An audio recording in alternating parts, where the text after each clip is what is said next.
Have you ever struggled with doing the things you do to make people like you or approve of you? Hey, have you struggled with being a people pleaser? I think we all have. Today, we'll talk about some verses that really put the death knell on people pleasing. And what should we really be looking for? We'll find out on today's episode. Welcome to Everyday Truth with Kurt Skelly. We believe the Bible is true and relevant to everyone, everywhere, every day. If today's conversation is a help to you, take a moment to leave a review or share it with a friend. Thanks for listening. Now, let's join Kurt for today's episode. Hey friends, welcome back to yet another episode of Everyday Truth as we dive back into Galatians chapter 1, talking about Paul and how shocked he was that the people whom he had preached to, the people who had been saved, the people whom he had warned that people are going to mess with this simple gospel message, now they have been baffled by or befuddled by or deceived by these Judaizers who have come in. And Paul is writing quickly and saying, guys, what are you doing? Look at verse number 10 as the Apostle Paul begins to, or continues, I should say, to talk about his own motive and his own ministry among those people that are now confused about the simplicity of the gospel message. Look at verse number 10, where it says, "For do I now persuade men or God? Or do I seek to please men? For if I yet pleased men, I should not be the servant of Christ."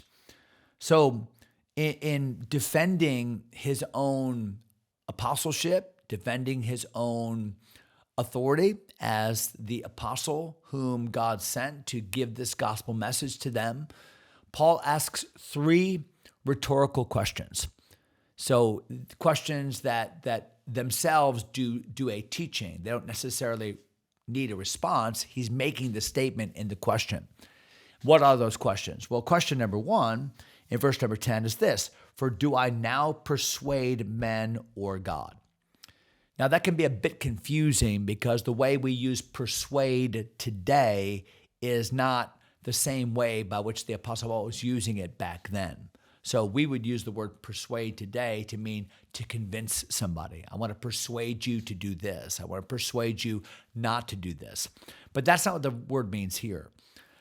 We don't persuade God. You can't convince God to do something. It's not like you have to talk God into something. So the point here is not that Paul is trying to persuade people this way or persuade God this way. What it really means is to seek the approval of. So in that vein, what the Apostle Paul is saying is, am I seeking the approval of men, or am I seeking the endorsement of God? The things I'm saying to you, the things I'm now highlighting and preaching and rebuking you about, am I trying to win the favor of some group of people or some religious council or men in general? Or am I seeking the authentication, the approval of, am I accountable to God? And of course, it's rhetorical. The answer is, of course, God. Paul said, I do what I do for one reason, and that one reason is I am looking for the approval of God, that I may know him and the power of his resurrection and the fellowship of his sufferings. So now also that Christ might be magnified in my body, whether by life or by death. For to me to live is Christ, and to die is gain. And Paul over and over again in his ministry would emphasize that he did what he did for the approval of God alone. So that's rhetorical question number 1. Then rhetorical question number 2, do I seek to please men? Is my life governed by people pleasing? Do I do what I do because I want people to be happy with me? I want people to speak well of me. I don't want people to be mad at me. And of course, what the Apostle Paul is emphatically saying here is no, that is not a factor in my life. Now, it's easy to say that. Well, I don't care what people think. But the fact is, That's a difficult thing. We all care what people think. We don't want people to dislike us. We don't want people to reject us. We want to be accepted. But what Paul is saying is, I'm much more committed to the truth of the gospel than I am to the applause of men. I'm much more committed to the approval of God than I am to the applause of men. I've heard it said this way: when it comes to living for the Lord, when it comes to living the Christian life, we live for an audience of one. There's only one opinion that really matters, and that's the opinion of the one before whom we'll stand one day. So we ought to do what we do for the approval of God alone. I think Jesus was referencing that in Luke chapter 14 when he talked about true discipleship and how that true discipleship really is a matter of favoring our relationship and thereby the approval of God over every other human relationship. And if any man will come after me and hate not father and mother and wife and brothers and sisters and children and his own life also, he cannot be my disciple. So that doesn't mean that loving God means I hate people and loving God means I hate my family.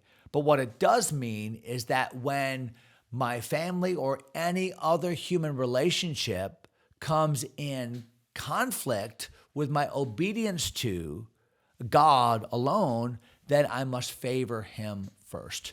And Paul is saying that here, rhetorically. I'm seeking not the approval of men, but the approval of God, the endorsement of God. And I don't live my life to please men. I'm not a people pleaser. I read a book years ago called Pleasing People by Lou Priolo. Really good book for if you struggle with people pleasing, really good book. The subtitle of that book is called How Not to Be an Approval Junkie. That's pretty compelling. And it's a good book. So Paul is asking the question here. Now, verse number 10 again, he says, for if I yet pleased men, I should not be the servant of Christ. Wow, what a statement. If I yet pleased men, if I'm in ministry for the purpose of just pleasing everybody, then I shouldn't be a servant of Christ.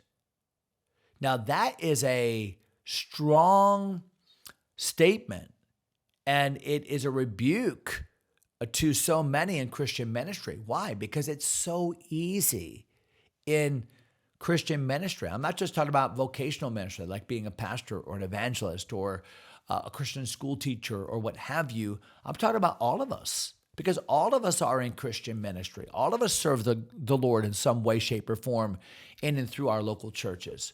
And the Bible's teaching here that if I do what I do for the applause of men or to be recognized, I should not be the servant of Christ, because that is not a good reason to do it. I love what he told the Ephesian believers in Ephesians 6 when he said, when we serve, it's not with eye service as men pleasers, but as the servants of Christ, doing the will of God from the heart. So sometimes people don't notice what we do, or they misinterpret what we do, or they stand against what we do. But when we serve Christ in truth, when we serve Christ with sincerity, that's what matters. And ultimately, that's what God rewards.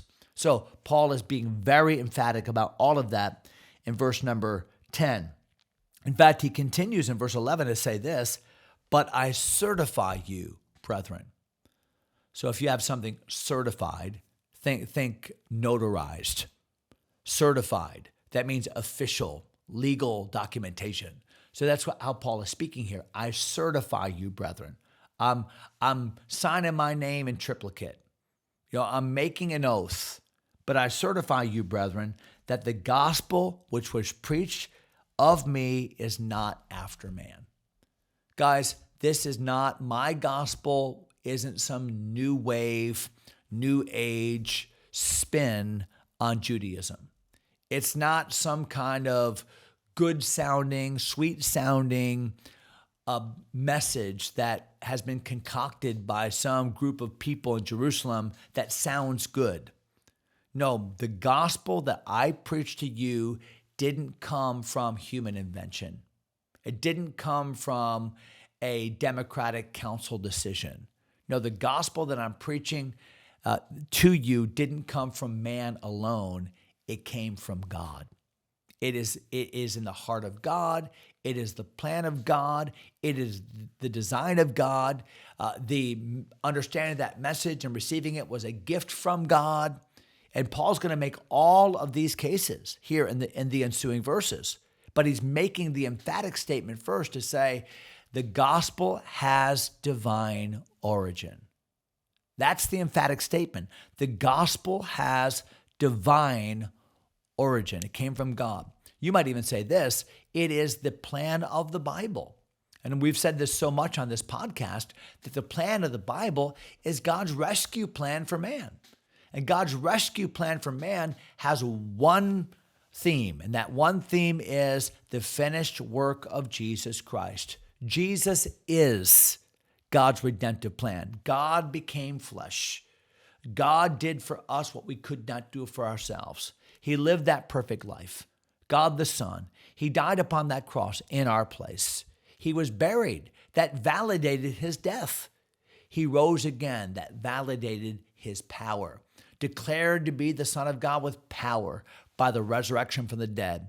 And it is the power of the gospel by which we are saved. So Paul is making a big, big deal about this to these Galatian believers who are now being moved.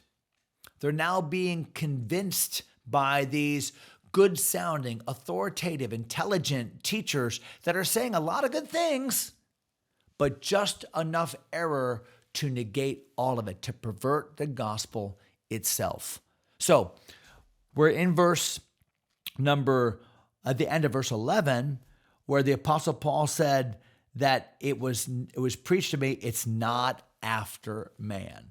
Now, what we'll talk about on next episode is how it wasn't after man. How, if it wasn't after man, then where did it come from? How did Paul get it? Where is its authority? Where is its authority vested? How can we trust it? Well, Paul answers all those questions, but we don't have time today to talk about it. So we'll stop right there at the end of verse number 11. We'll jump into verse 12 next episode. I do hope you'll join us for that. Until then, God bless you, my friends.